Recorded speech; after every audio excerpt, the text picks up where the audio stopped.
Okay, new year, new something or other. Right. I work retail, so that's probably what's happened. Also, my ribs flat a bit, so we're almost ready to continue, I guess. So, what happened last time? I shaved the beard off.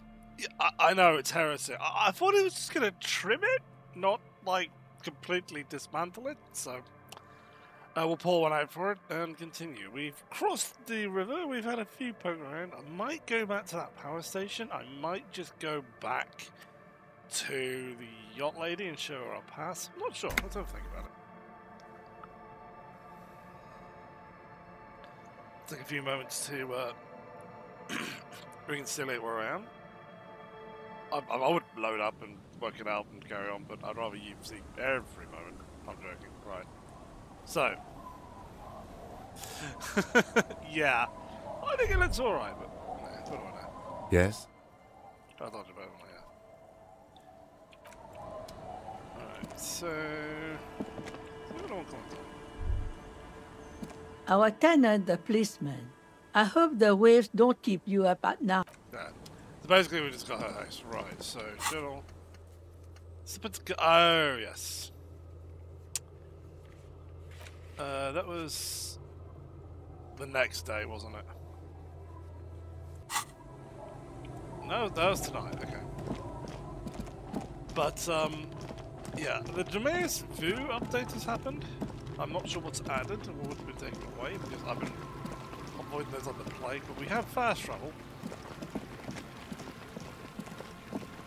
And the weird sort of dichotomy of what happened was, I'd left the game running. I tried to then cut back out of the conversation and it crashed, as you guys heard. So when I was reading this, that was happening afterwards. So it sort of just jumped around. That's a bit of anything, I think. Oh shit. Alright, so we know all about this. We're not taking it. We are taking it. Yes? You're not going to carry this around, are you? Yes, we are. I didn't mean to do that.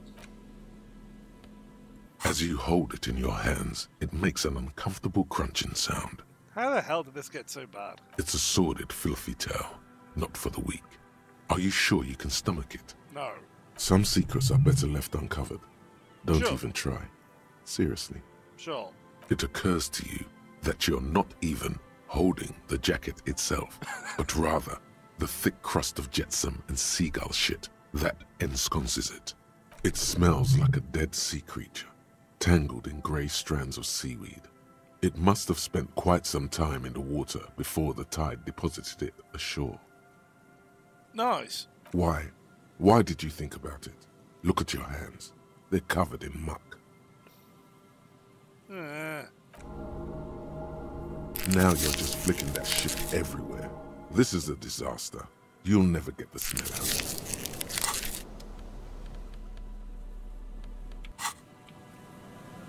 out. Okay, Tim, I'm sorry. I didn't know what to expect. Right, so...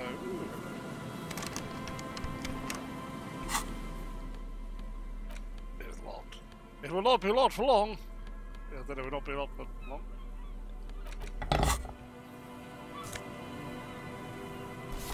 I think the postcards are self-ordered, to be honest. It makes ship-proof. Vegans are trying to make the boardwalk habitable. That tarp will keep out neither rain, nor snow, nor wind. What were they thinking? Well, they tried.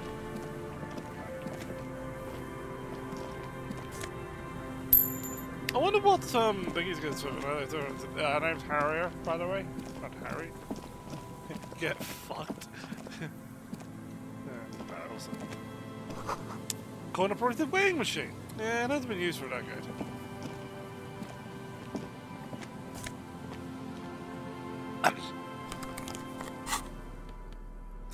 You know this is happening. Put this on my face. Oh yeah! No. They get to recently painted the top red. Water drips from it. Why? Why would you paint the top appalling. I can kind of see it from a we're trying to make it waterproof kind of way, but at the same time, that's not going to do anything. A big wine canister. It's open and empty. Oh, electrical chemistry is open. The smell. It's awful and familiar. What is it? Don't you recognize it? That hideous pungency. That faintly cloying sweetness. Only death smells like that. Something cold wakes in the pit of your stomach. It is death. Sorry. It must be. Heads up, Lieutenant. Something's not right here. The lieutenant has already brought a handkerchief to his nose.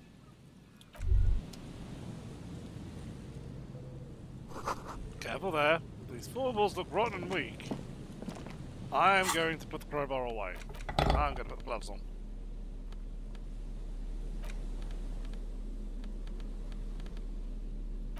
Not very good,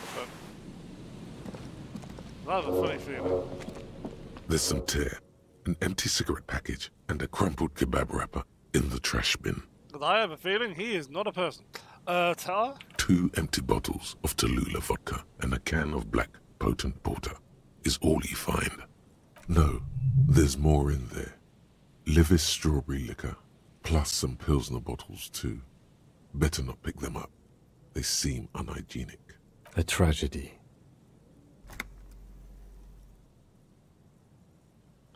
What's the cigarette package? Whoever tossed it here was a heavy smoker.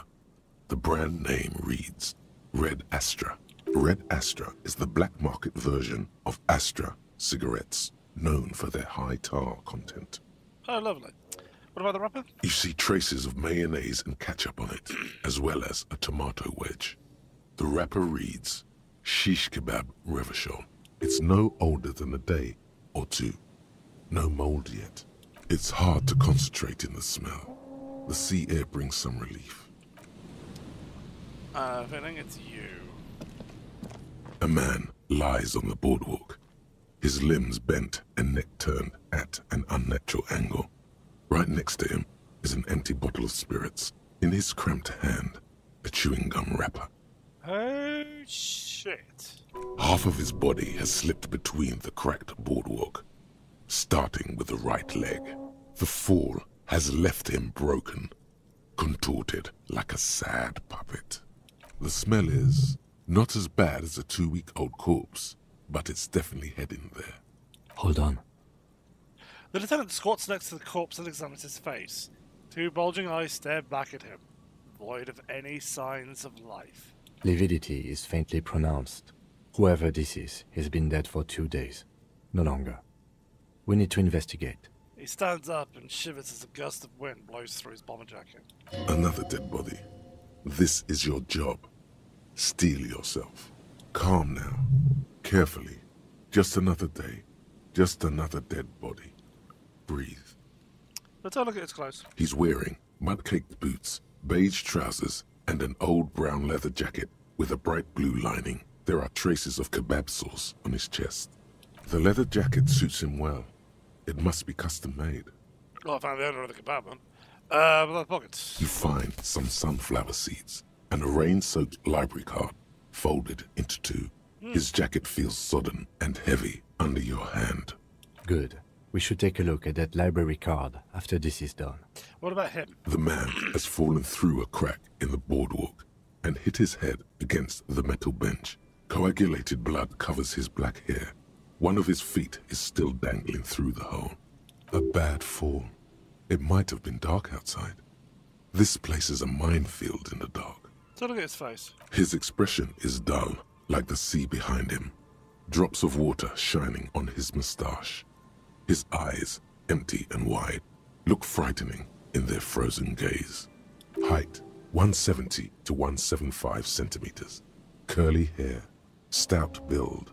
Age, approximately 50 to 60 years. What about the surroundings? There's some dried blood on the metal bench, right where the corpse's head rests. The floorboards are rotten and slippery wet around the hole. An empty bottle lies nearby. A chewing gum wrapper is clutched in his fist. Not much to suggest foul play, then. Be very, very careful where you step here. I mean, there's that there, but that could just be the bench where it's worn. I imagine it's going, oh, there's a hand there, so maybe he sit there rather than, yeah. Let's have a look at his head. A dried chunk of blood covers the hair at the back of his head. An open wound. It's sticky and cold to your touch. This is what killed him. I don't see any other major wounds, do you? I think it's just this one at the back of his head. Seems like the head wound was fatal. It's exactly the shape of the bench. Step on the floorboards. They screech under your feet ominously. It's hard to say whether the dead man's weight was the cause of the boardwalk to break. It definitely looks fragile. You see waves churning below.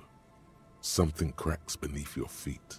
He could have easily disappeared into the sea through that hole, and you would have never found him. So look at the bottle. A .75-liter Tallulah vodka with its cap missing. There's hardly anything left inside. Drunk, yeah. Tear all around us. He looks at the two other bottles and forgotten. Sorry. He looks at the two other bottles forgotten near the coin-operated viewer. Let's have a look at the weapon. Grabowski spearmint chewing gum. Green leaves on the cover. The man's mouth is half agape from the terror of the fall. Sure. The blackness of death. Stench. You think you see white chewing gum too. Confirmed. Nearly the whole pack is there. Solidified on his lower rear teeth. He ate the whole pack, right? It's to cover the smell of alcohol before going home. The worst thing is, I've seen it before. Almost the same scenario. Even the chewing gum. It's always the same. Step out. The entire boardwalk creaks in the wind as you take a step back. Oh, who is he? Looks like one of the locals. He'd have to know this spot to come here. You don't just walk over here. He looks south the way he came. But that's just a lazy assumption. What do you think? I think labeling him as alcoholic is a bit premature. We don't know anything yet. We do know that he was married. The lieutenant points at the ring on the man's left hand. The flesh around it's swollen and grey. But you're right. Let's not run ahead. For now, all we know is that he's an unidentified middle-aged man found dead on the Martinez boardwalk. What's your take on this, thinking? Death by misadventure. He slipped and fell through the boardwalk. A truly unfortunate accident. If it wouldn't have been for that bench, he'd be alive. You think he was drunk? Oh, yes. What about alcohol poisoning and liver failure? Some symptoms of acute alcohol poisoning could have definitely played a role here. Severe confusion, respiratory depression, unpredictable behavior. Yeah. But I think that death arrived through head trauma, not liver failure. Someone should be held responsible for this broken boardwalk. It's dangerous. They'll seal this place off after the news reaches the coalition officials. I doubt that they have enough resources to actually repair the boardwalk. Not that sealing it off would keep anyone away. All it does is keep the city council's hands clean. He smiles sourly, and I nod in agreement. Right. It does seem to be a pretty straightforward misadventure, although there's still a question of identifying the body. What should we do with him? From where I stand, I can see two options. We either take the case and follow the leads to identify the body on our own, or we report back to the station and leave this for our colleagues to handle. What about the field autopsy? A field autopsy isn't necessary if the cause of death doesn't appear to be criminal, and this looks like a simple accident to me. I'd say we should just write down head trauma in the autopsy report and leave it at that. It would save us at least 2 hours of unnecessary work. Yeah, I don't really see much beyond that. I mean, aside from the question of what was he doing here, there's not much here. Yeah, you're right. Good call. The guys at processing can take care of the rest. Well, I think we found him. We should finish it. Alright. We should first examine the library card you found.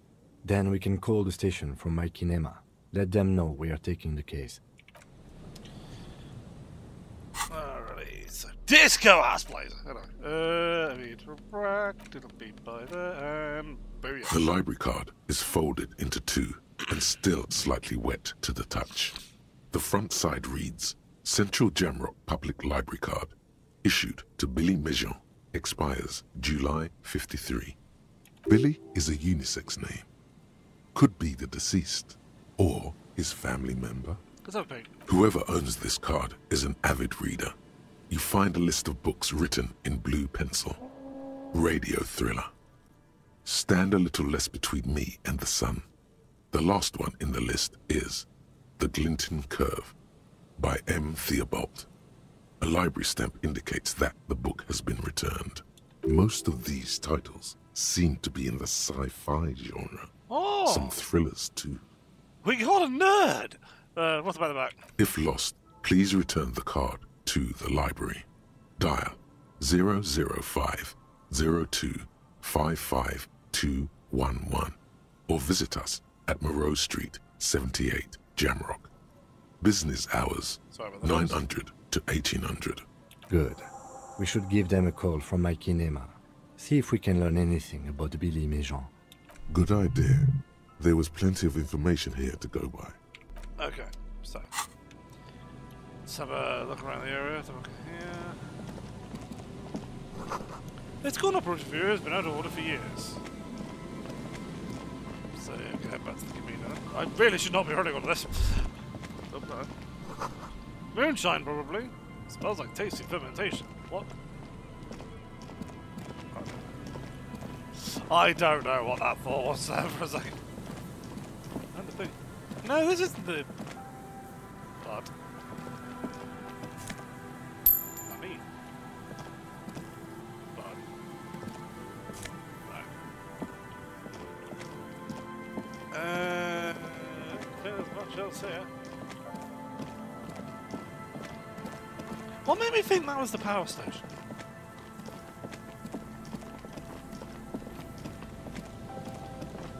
Oh, because that's the power station. That's where, Dragon Boy is. Yeah, you're just looking at films all day. What are you looking at me that for? Fuck you.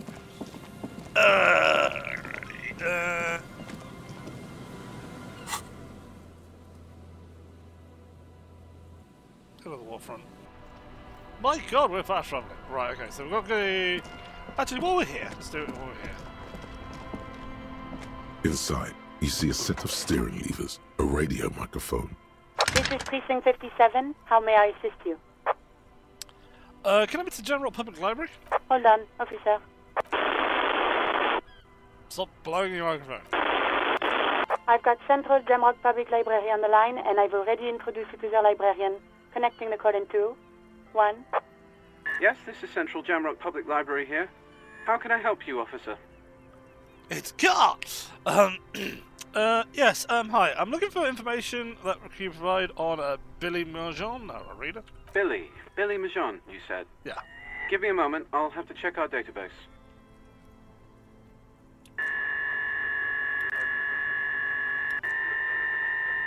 Yes, hello, are you still there? I found Billy Mejean's home address, is that alright? No phone number, unfortunately. They're too poor to have a phone line. Sure, pass address is fine. Here we go, sir. Rue de Saint-Ghislain, 33B, apartment number 20. It's in Martinez, I believe. Cape Side Apartments, it says. That's all. That's where the smoker on the balcony lives, isn't it? Do you have any information on this, Billy? It says here that they returned their last book just a few days ago, but I wasn't at work that day. Do you know someone who was? Marie? Marie? Do you remember a reader named Billy Mejean? They returned a Tybalt book the other day. Maurice, what? A woman yells. Then, yes. Okay, if it was the police, she starts explaining something. Yes, it was my colleague Marie.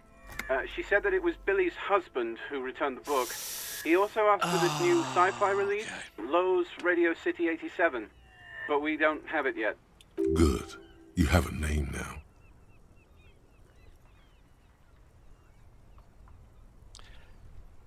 now. Do you know the husband's name?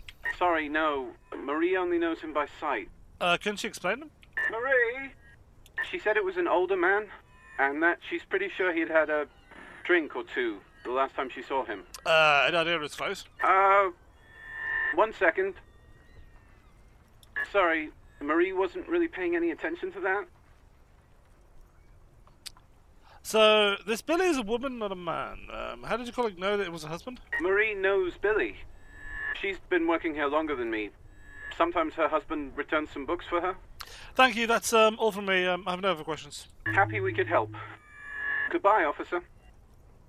The librarian hangs up and the call gets redirected back to the station with a soft click. Anything else you need from me? I need to report a dead body on the Martinez boardwalk. 1 moment. You can hear her shuffling through some papers. Can you please describe the body? Age, sex, cause of death?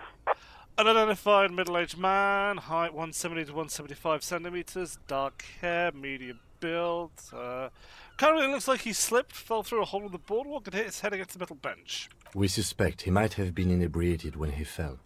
There were bottles all around him, and traces of vomit on his shirt. Any signs of violence? It seems like an accident. No field autopsy necessary. She repeats. You can hear her quickly typing in the background. What about his belongings? Did you examine his clothes? He was wearing boots, trousers, old leather jacket, bright blue lining. Found a library card in his pockets. Any information on the library card? It's from Central Jamrock Library. It belongs to someone named Billy Marjan. Good. You have a lead. Do you and Lieutenant Kitsuragi want to take the case, or should I assign it to someone else? We're taking it. I have assigned the case to Lieutenant Kim Kitsuragi. Please follow up on this library lead to identify the man. We'll send someone to take the body to the morgue. That's all for now. Thank you for reporting in. Is there anything else I can do for you? We're done. Thank you. 57th, over and out. In the cabin, you see as I don't want... That line's going to be burned into my grave. Humpty Dumpty Dum Center. Oh, yeah. I remember this. You're at home, stupid cop. Not with the art crowd. You hate them. Everyone hates them. Even they hate themselves. It's nauseating. An industry built on sprezzatura and sparkling wine. And, let's be honest, tax evasion schemes. Hey! The Humpty Dumpty Dum Center is the heart of this unholy symbiosis of aesthetics and tax optimization. And now that you've internalized it, you can have a piece too. So what do I get?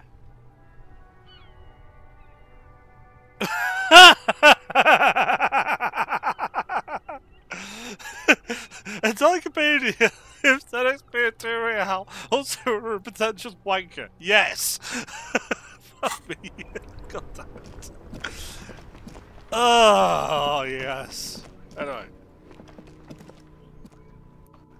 Of all the things I recalled, pretentious wanker is...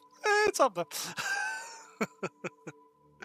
Social media is good for those kind of hits. Alright, let's get this bird to gut.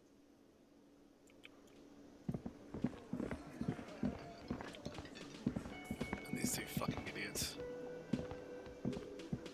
Can I help you?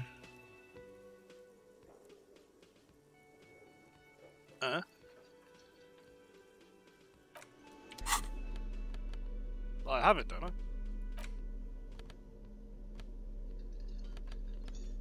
I thought I... Fuck me. I thought I picked that up! I should have picked that up! I know I went for the dialogue options, because I did it fast forward. You didn't see that, because I edited it out, but I know I did that. Same answers before. Did I not pick the damn thing up? This is embarrassing. Let's go back to these shags.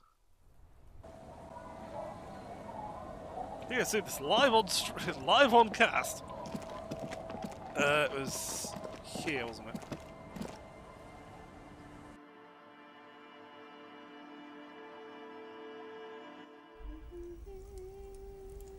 Yeah.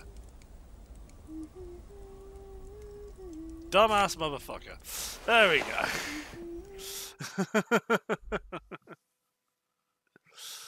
Oh. I got permission to take it, and I didn't take it. God damn it.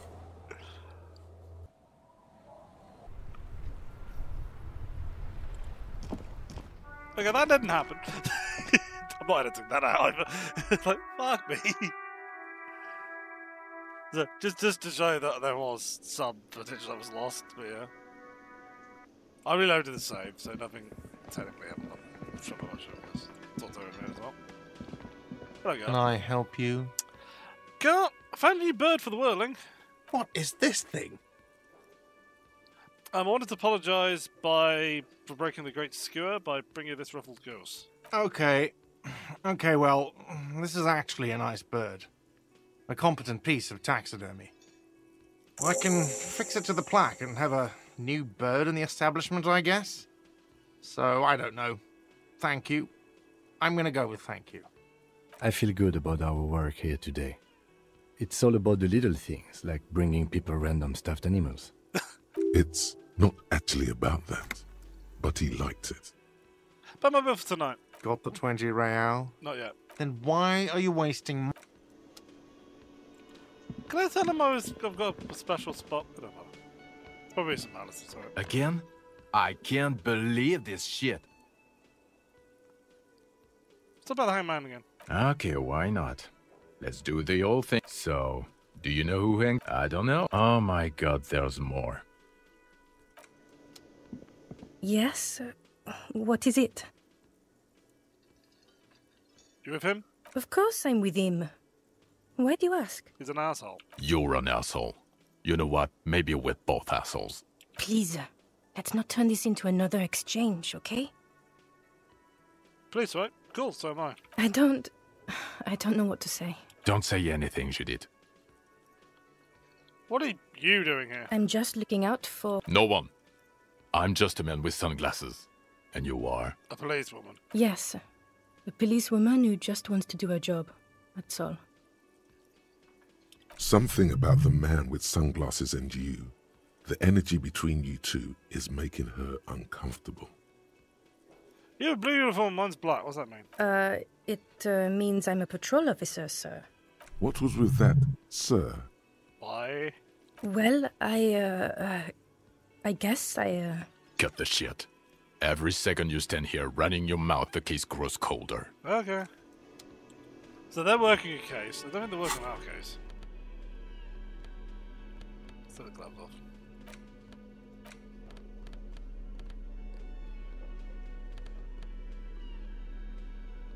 Why did I put those on? Oh, taxidermy.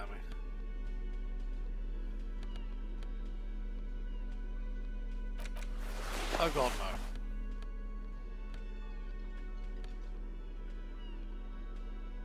Why am I in the tank top?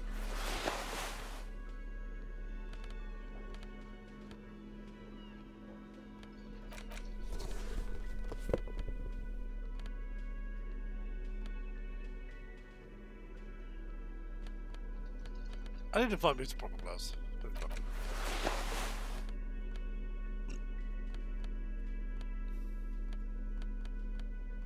And it was the right hand. Where's the tie? An Empire. Yeah, that'll do.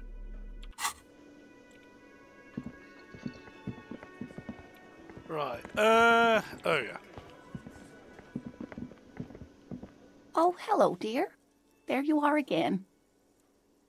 Ran into your husband on the coast. Goodness, how is he? Did he say why he hasn't returned yet? The old woman clasps her hands together on a blanket.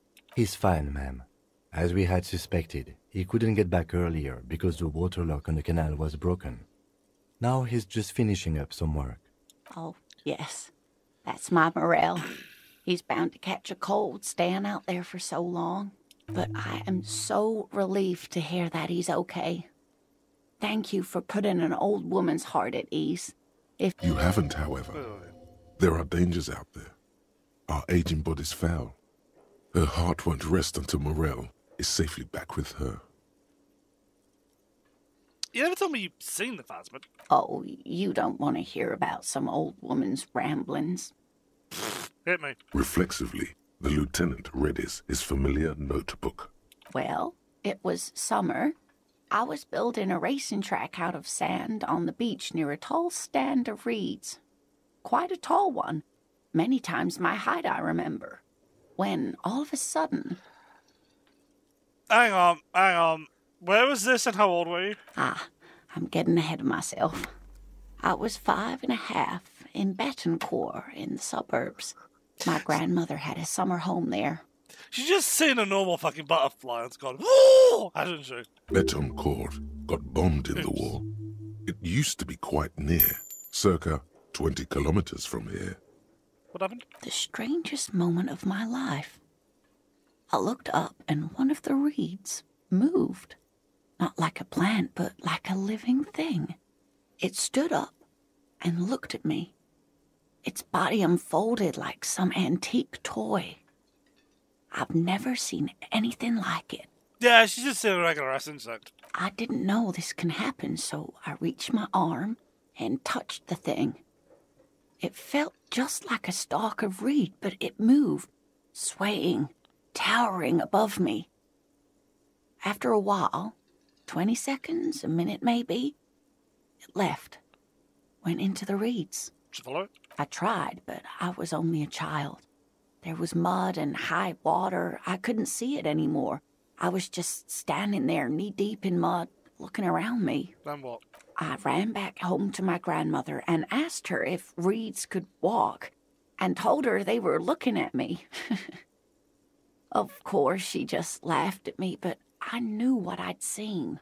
For years, it was a story I told at parties when I wanted to impress boys. That sort of thing. Of course, most people just took it as a strange, amusing anecdote. So did I, honestly. But then I met Morel. We were on our first date when I told him my story. You should have seen his face. He said my descriptions matched the phasmid down to a T. Its white marble limbs, the way it moved. Hang on. You're on a date? Our first. Yes. The sigh is tender. The sigh is tender, yes, but tempered by something else. A thought she can't express. Interesting. I don't think their love life is... I just want to point out, the sun is shining on my monitor over a picture of Harry, and it's just like, oh! Fuck me. Limbs are all... I'm being distracted by everything today. Limbs are white? Not all of them, as far as I remember. Some of them on the inside like stalks of marble, if that makes sense. No, it doesn't. How big was it? It's hard to say how big things are when you're quite small yourself. To me, it seemed to be taller than I was then, but that's probably not the case. I mean, it's not the case, because if it's bigger than the reeds, it wouldn't be able to hide among them. Shut up! What if it is the case? Maybe he imagined it. Of course. I've thought about it. But Morel says my report matches with the others. And I'm sure I hadn't heard of the phasmid as a child. Nor had my mother or my grandmother. So how did I know what to imagine? It was only when I started telling my story as a teenager that boys would tell me, Lena... She lowers her voice, imitating a boy. You trying to tell us you saw the Insulindian phasmid out there in those reeds? Get out of here. They just give me a cider and ruffle my hair and tell me to stop dreaming. But I saw it. Okay, what do you think of this? I thought it was a wonderful story, man. He closes his books and gives her a simple sigh. He's done with this bullshit. But I don't believe it. A child left unattended on a warm day. Children make up stories and then end up believing them. Well, thank you for showing it to us. You're welcome, sweetie. I do appreciate the chance to relive it whenever I get one. It was just... such an impossibly sunshiny day. So warm. Oh, that's all for now. Yeah. Here's the thing about telling stories about stuff that you've not actually got empirical evidence of. You can change the details to suit yourself. Can I show about this idiot? Looks like the circus left town, but the clowns are still here. No. Can I wear my badge? I know I've got it. Dude, interact with it, brother.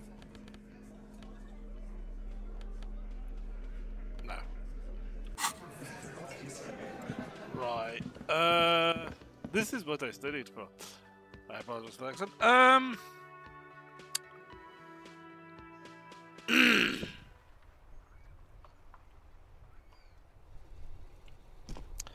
So... Boat lady.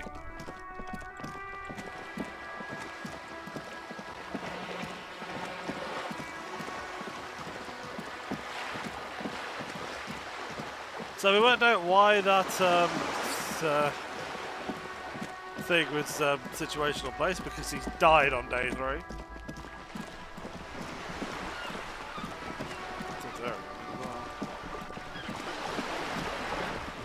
Hey-oh. You're back. Good. What can I help you with? About my missing badge. I'm afraid I can't say any more until we've taken care of formal protocol. Well... Did you? Wonderful. She inspects a piece of blue plastic. The faded green pearls of her eyes scanning left to right. Quickly, methodically, like an electric printing machine. She's memorizing your badge number. Shit. It is a relief to see a W freighter here. The situation is precarious, to say the least. It needs a quick solution, or we will have a bloodbath on our hands. You said contain it? Yes. I'm afraid this strike may descend into a small-scale civil war, with possible consequences for all of Rivershoal West. Since you are sharing, ma'am, this is also the RCM's worst-case scenario. Then we're on the same page, as grim as it may be. So tell me again, how are the lynching and the strike connected? I have an indirect role to play, I'm sad to say. My employer experienced a momentary lapse of faith in me. In that moment, they elected to deploy a private military contractor as an insurance measure. They called it my security detail. So, yeah, as we suspected, it was them. Okay. So, momentary lapse of faith? They were dispatched after I relayed the union's initial offer. Every worker... A member of the board. I tried to convince my employer it was simply a piece of rhetoric, or a joke. They did not appreciate the humour. Do you need a security detail? Absolutely not. These mercenaries are muscle, pure and simple. They are meant to intimidate the Union into surrendering. Who are they, exactly? Crenell, an Oranese military company. As far as I know, 3 arrived in Martinez. They report to me sporadically, but they do not answer to me. To be frank, our relationship is deteriorating. They wear ceramic armor, have semi-automatic weapons, and years of combat experience. They also have trauma and stressor disorder, and no idea how to conduct themselves in an urban civilian environment. So, what happened? The story is, one of them, the colonel, I don't know his real name, sexually assaulted a local woman while he was drunk and separated from his unit. This allowed some of the more militant Union members to subdue him. I'd like to point out, go back to this previous statement. Do we know someone who I was suspecting to be a plant among the scabs? Saying stuff like reconnoiter and military tactics and how people aren't soldiers, they're just workers? I called that shit the moment I saw him. He was taken out behind the whirling in rags and lynched last Sunday night. What then? Nothing. Mr. Clare refuses to let me into the harbour. I have not been able to discuss this matter with anyone there. The remaining 2 Crenell contractors carry out their orders, for now. For now? It's a smokescreen. In secret, they are conducting an independent military tribunal into the lynching. Once this investigation is concluded, executions will follow. Oh. What is the nature of this so-called investigation? Whether to execute one, some, or all of the Union militants. I'm gonna say this. This ain't disco. It is very far from disco. My only hope is that you provide a single, concrete suspect before the mercenaries indiscriminately pick theirs. Simply put... She grabbed a hold of the mainsail. If you don't pin this on someone good, and do it fast, they will identify and execute everyone present at the lynching. This in turn will force the Union to respond. The Debarder have over 2,000 men. It will be 1,000 to 1. Have you ever seen a hornet invade a beehive, Lieutenant? It's not pretty. The Serai's giant hornet, the world's second largest insect, can kill 40 honeybees a minute, while a group of 30 can decimate an entire hive of 20,000 bees in less than 4 hours. These men work in tandem using semi- and fully automatic firearms. Their armor is virtually impenetrable to muzzle-loaded weapons, even yours.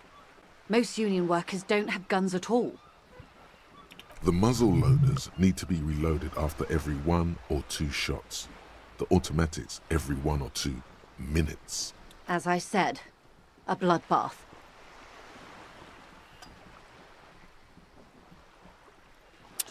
I mean, this is a pretty bleak scenario we're describing here. Many bleak scenarios have already come true. Lieutenant W. Frater de Bois. I want to point out I wasn't mentioning most of that because, well, I mean, it was pretty going on. All we can do is keep the rest from going the same way. One single concrete suspect delivered into civil court, and I may be able to defuse this situation. Fuck, okay. What can you tell me about the Crenel? Not much. Their public resume is relatively good, as far as private military contractors go. I believe they were once called Downwell. Yeah, I think we found that out. They boast a long list of clients. Saint-Baptiste, Welchman-Lorenz, Eintracht. A warning sign, however. The operations concerned all take place in third or fourth world countries. Guarding facilities, escort missions and such. Meaning they're used to operating in war zones. Yes. All the good conflict corridors, Supramundi, Yesut, the Seminese Islands, countries that don't have a good record reporting atrocious military conduct on their soil.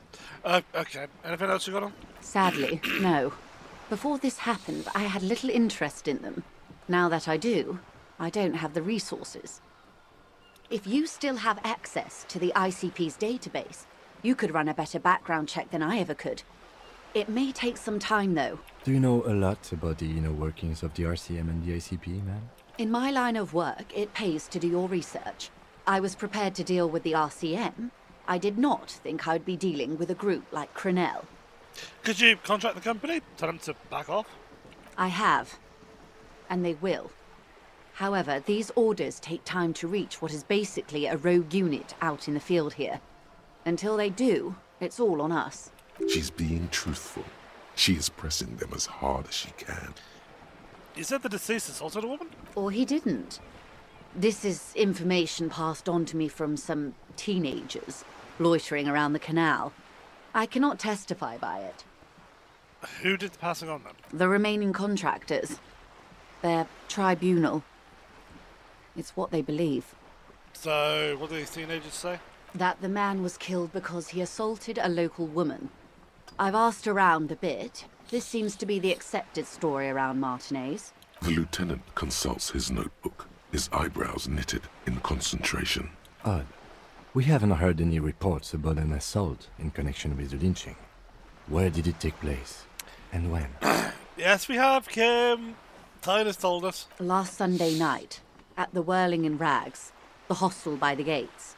Supposedly, the colonel was drunk, maybe on narcotics too. Either way, he's alleged to have sexually assaulted a woman. Sometime later, a group of dock workers got their hands on him. So not us, obviously. So who's the one? That's a good question, officer. I don't have the slightest idea. As I said, it's a rumour. About a rumour. In any case, it's what the colonel's remaining colleagues believe. This colonel, the one who was hanged, did you know him? If you mean did I see him alive, yes. But I did not know him. His name was... Lely. His service name. A nom de guerre, most likely. He wouldn't divulge his full name. Only one of them did. A bad sign if there ever was one. What are the others? One is a man. Corty, they call him. A nickname as well. The other a woman. Phyllis DePaul. Corty is the gunner, I believe. DePaul is a radio operator. What's his name? What would you say was his eye color? The deceased. She closes her eyes, trying to picture the man's face, then shakes her head. I can't remember. It's a pang of regret to her voice. The lieutenant was testing her. asking a small detail first to see if she knew him better than she let on. She passed. That's all right, man. Anything else? Nationality? What would you say was his age? He was 40. Or 50. It's hard to say which. He had a combat injury on his lower jaw. It made it difficult to estimate his age, or gauge his facial expressions. Indeed. This matches the dental reconstruction we saw on the body. What else? Nationality? Accent? He was, Occidental, I think. Light brown hair, a mixed accent, Oranese, or Messinian, maybe. His injury gave him an accent all his own. In a way, it was humanizing. He had to learn to speak through it. Through the injury. That's all I know, I guess. I only met him once. What about the remaining 2 mercs now? They've gone to ground, as it were. I don't recommend seeking them out. For one, they're almost certainly armed to the teeth. She puts her foot onto the guard wire for balance. They don't have the same respect for the Revachol citizens' militia as I do. To put it bluntly, they think you're vigilantes. Ghetto savages. It will not be a fruitful meeting. I mean, we still need to know where they are. You're likely to run into them eventually. When that happens, I'll be in a better position to mediate if I don't appear involved.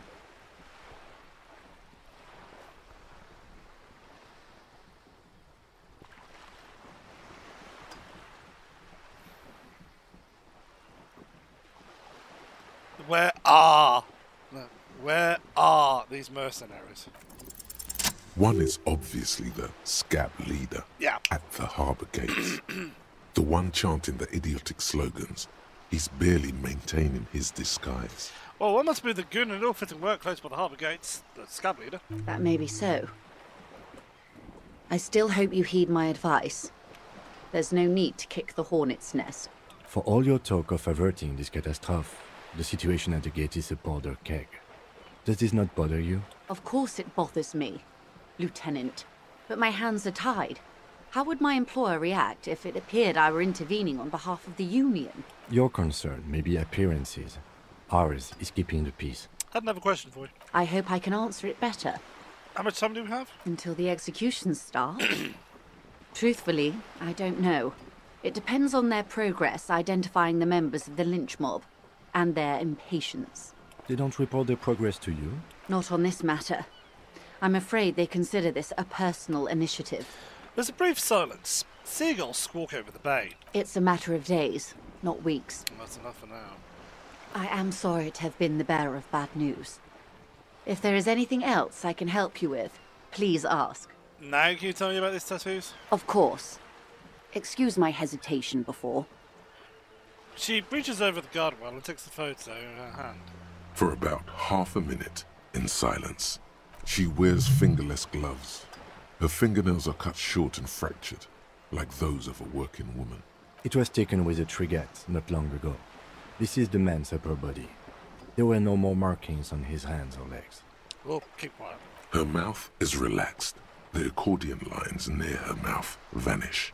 The pearls of her eyes move slowly on the photo's surface. What do you think? Sorry. I was trying to see if I can read the web of interdependencies between these points. The stars. She points to one on the photo paper. I can't. But that's how you read this story. The points themselves don't have letters, numbers, anything. Their size, location on the body, and distance from each other tells you what they represent. Like blooms in a pattern? Close. Port cities. This is an Oranese map of the waterways, a sailor's tattoo worn by wayfarers of the Dolorian century. Over 300 years ago, the sailors would mark their bodies to map their travels. What's the use of the map? The sailor's soul would use it to fly back home if they should die abroad. This is a sort of contraption to be reeled back in by. The silver cord, they would call it. So what did he make then? What travels did he made? Quite a few. Vredefort, the Oranese capital, traditionally stands on the right shoulder. He started somewhere near here, I think. He points to it on the photo. What next? Then he made his way to the Pretto Grande, through what I think must be the Stutz Canal. an artificial channel through the Occident. From the Preto, he sailed to the Insulindic Ocean, first to Semines Islands, then this. She points to his heart. What is that? Revachol. Those are the two constants. Vredefort on the shoulder, and Revachol in the heart. They started the tradition of these maps right after the discovery of Insulinde, at the dawn of the Inter-Easlary Age. The old world passing by, and the new world already here. You said you can't read it. I can't. This man was no sailor, and these are no ports. I can understand geographic fragments, but not their meaning. Vredefort? Vredefort has a military academy. The Semines Islands saw a recent conflict. In Revachol, he was executed. Maybe it was a record of his military career. That makes sense to me. We have no more use for a map of the waterways, just like we don't need sailors the way we used to. This is what the custom would morph into on the Occident. Mercenary tattoos. For all the boys looking for adventure, a blood spatter on the seas. Who could tell me more? His platoon members? The other contractors. Though I do not suggest you go and show them that picture. This man was their friend and comrade. Surely there are other people to ask about the tattoo. This is not necessary to complete the task, officer.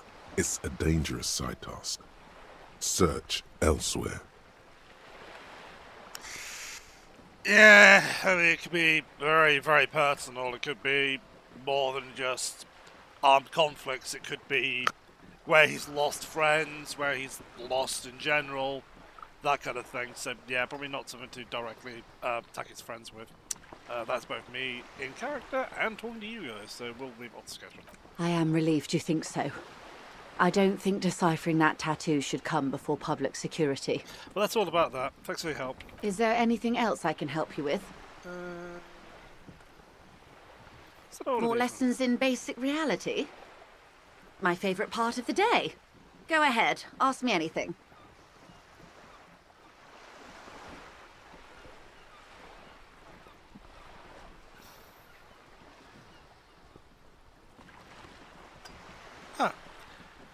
What is acute encephalopathy? It's a neurological disorder caused by a lack of vitamin B in the brain.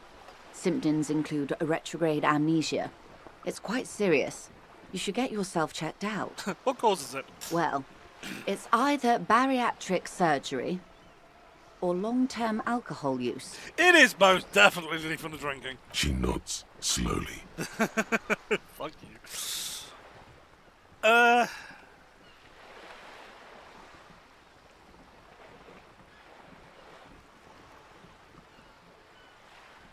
Let's go with the conceptualization, because that way we know we can hit it. What is... What is all of this? The scent, the sound, the air. What world is this? What world? The only one, I suppose. The world of matter. And its pale antipode. The camera of her mind glides over the surface of the water. What do you see? Great bodies of water. Forest-covered surfaces. Clusters of light where the cities lie. You've seen the montage. We all have. This world is enough. Jinglet. There is a term of endearment they coined for it. In the DeLorean century. When humanity was high on this world. Discovering more and more of it. These archipelagos included.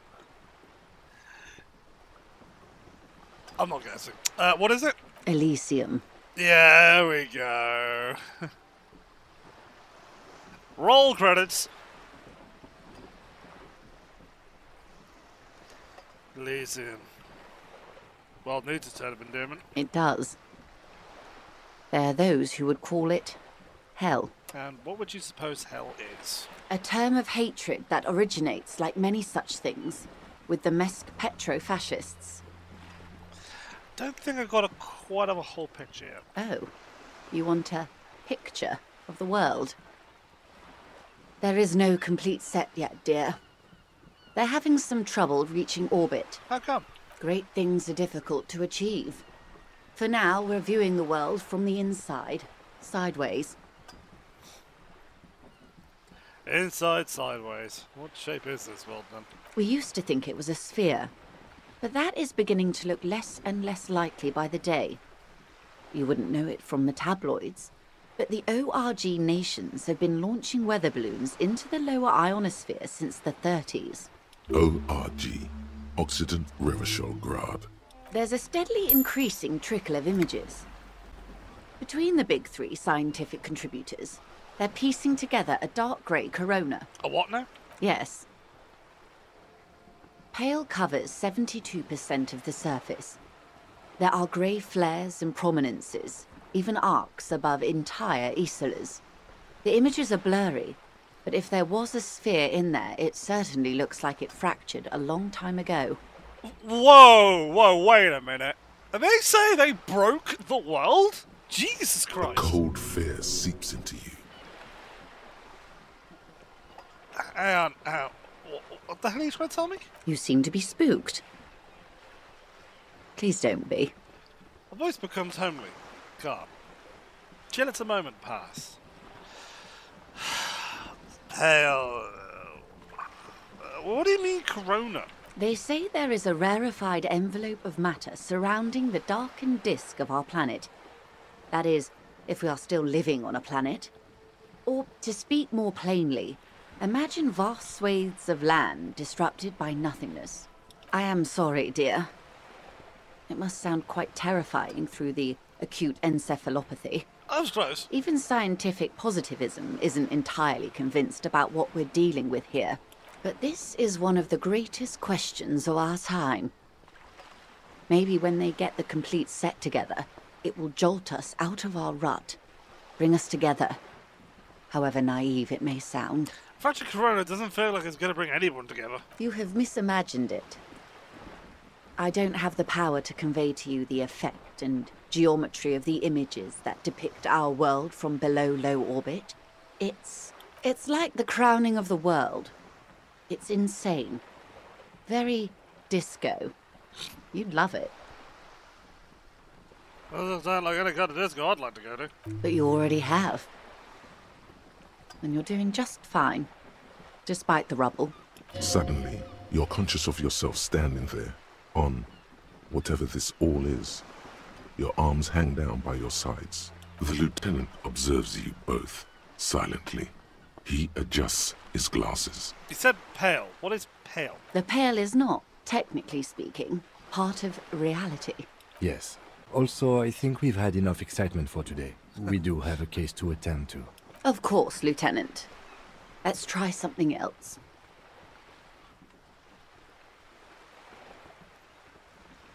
What do you mean it's not part of reality? Ma'am, remember you are dealing with a very sensitive and impressionable police officer who is still recovering from a recent medical episode. The Lieutenant's right. Let's change topics. What do you want to know? Anything. You could sneak back later when the lieutenant is not here, unless you can convince him to step aside. Okay, yeah. Glad to have been of assistance. The little that I know. Anything else? No, that's it for now. Yeah, I'm taking the hint there. We'll come back later. Because, oh shit, I need to come back later. Right,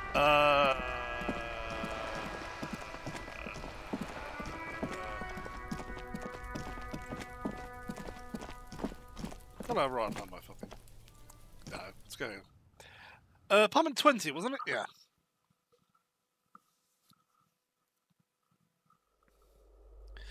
Maybe I can affect entry, now that we have a probable cause. Don't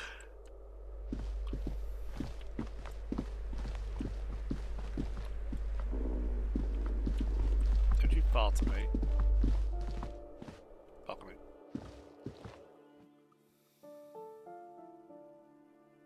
Oh, I was going to say, go level up. Do that now, actually. Not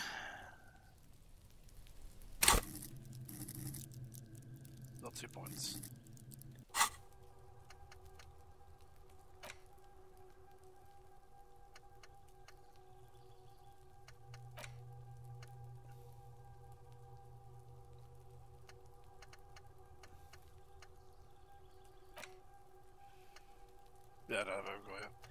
I'll unlock that one. And then we'll spend...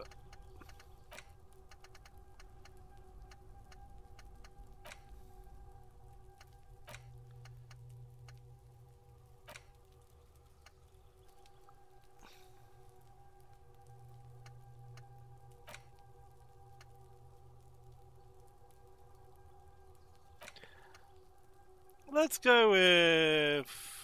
Whatever happened to Guillaume de Million, who, with his amber mane and sparkling teeth, beguiled the tattered remnants of the nation?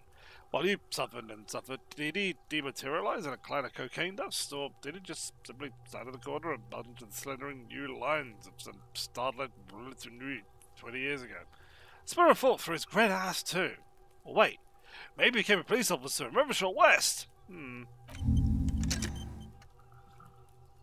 I made a mistake this time. And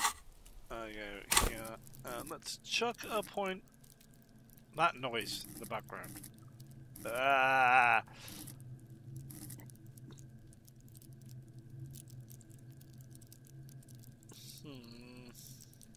This isn't fair. That was that one.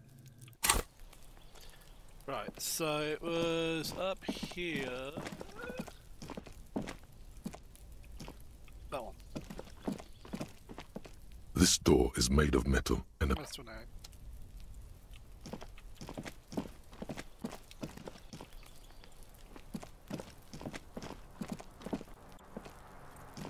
So he lives at 20.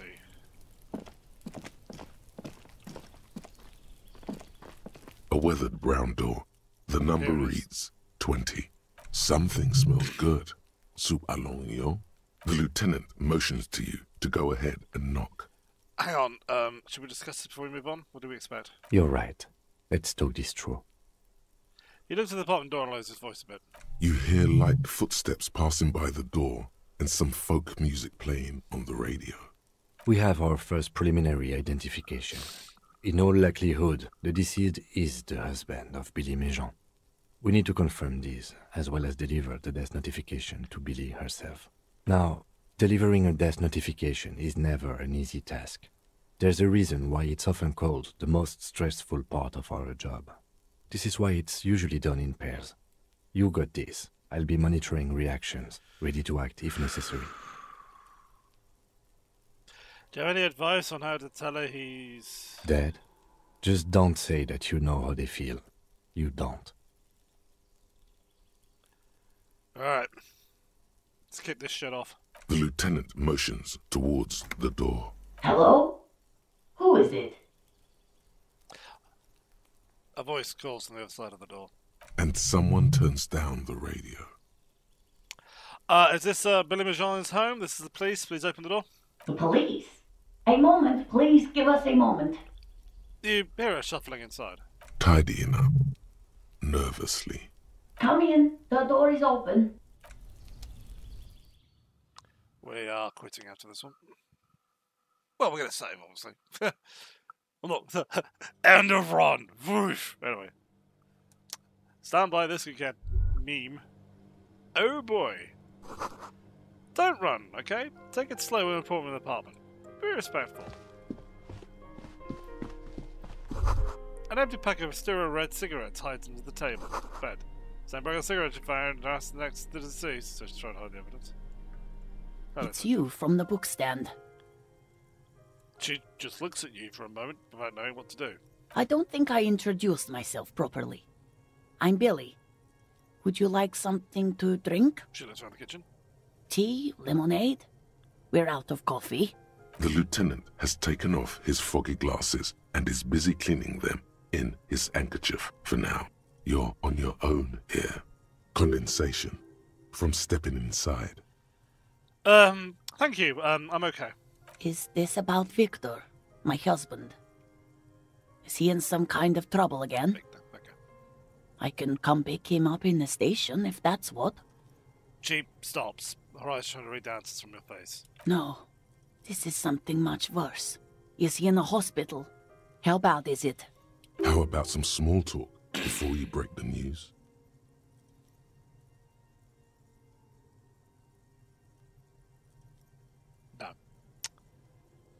You live here with your husband, Victor, right? It's me, Victor, and the kids here. We have 2 daughters, Jenny and Jolie. Where is everyone? I don't see anyone home. The girls are staying at their friend's place tonight. And Victor is out. She swallows visibly. Out where? He has a problem with drinking, and so he disappears every now and then. He's probably in the parks drinking with his friends. I sent him to the library a few days ago, but I guess something came up. To your knowledge, did he make it to the library? No, I guess I'll find out when he decides to come back home. She looks at the front door. It shouldn't be long from now. He's never gone for more than a few days. What was the name of the library? Oh, it's in Jamrock. The one at Mayrow Street. I don't know the official name. Central Jamrock Public Library? I think, yes, if that's the one on Mayrow. It is.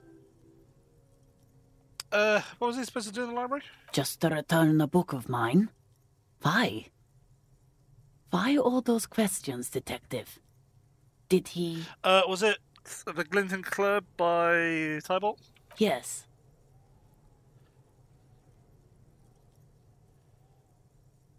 She becomes a little unsettled as she says that, but forehead scrunching up in a worried expression.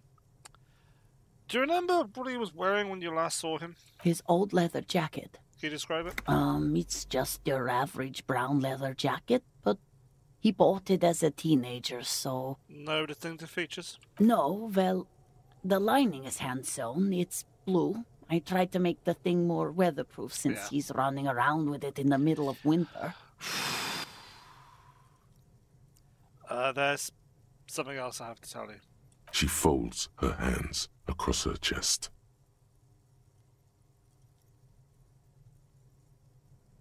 Tell her. You've done this before. Just keep your focus.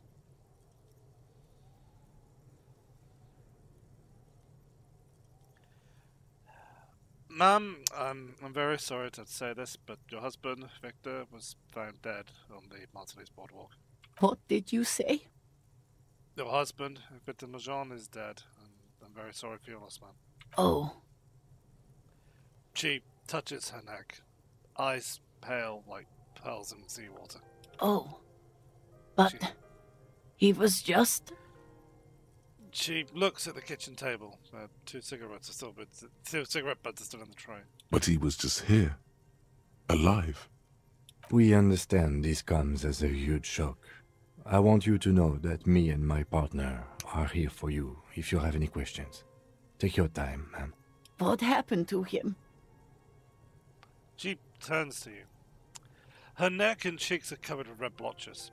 Her double chin is shaking. It's still early to say, but at first glance it seems like he slipped and hit his head. Was he drunk? We don't know yet, but we will let you know when the results arrive. I see. And you just found him there, lying in the cold. How long had he been there? If you say 2 days maybe, it will be etched in her mind forever. It couldn't have been long. She blinks, eyes welling up with tears, as her hand starts searching for something from the pockets of her dress. The handkerchief.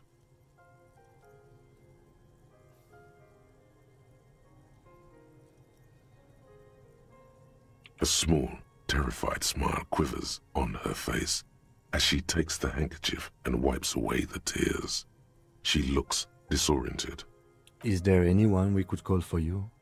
A friend, a family member, someone who could be here for you? No. I just need to tell my girls. The air gets sucked out of her lungs suddenly. God. Should I call them? Should I tell them to come home? No. A day. No, take a day to recover. You'd be better prepared for when they come home tomorrow. Good. That's probably the right thing. Thank you. She nods, but it's with a wretched expression. Just tell me, what do I need to do next? Where is he? Can I see him? We've taken him to the city morgue. The local coroner will be contacting you shortly to arrange the funeral. Here's his number in case you want to contact him earlier. Kim hands her a leaflet with the morgue's contact information. A very good call. Is there anything else that the RCM could do for you? No, I'll call you if something comes up. I'm still... She rubs her face, runs her fingers over cheeks that have become numb. Thank you. Thank you for telling me. I'll call if... She runs out of breath. These are her last reserves of strength. Her muscles will give in soon. Already, she starts to shake. Again, I'm truly sorry, man. We should step outside and talk. We'll put the library card down and leave the room.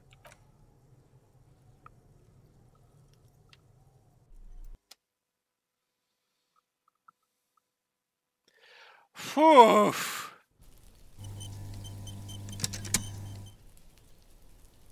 What's up, Kim? You did well. The lieutenant says as soon as you've left the apartment. The balcony feels cool and quiet, with a stunning view over the district.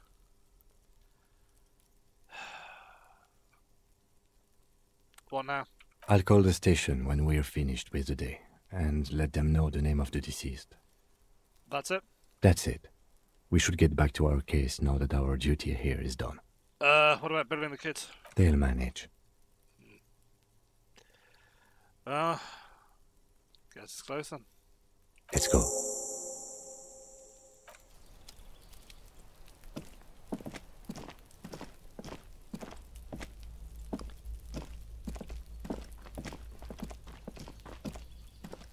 That wasn't the smoker though, was it?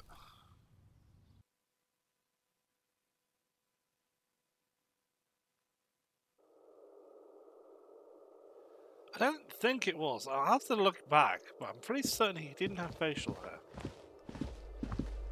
Anyway,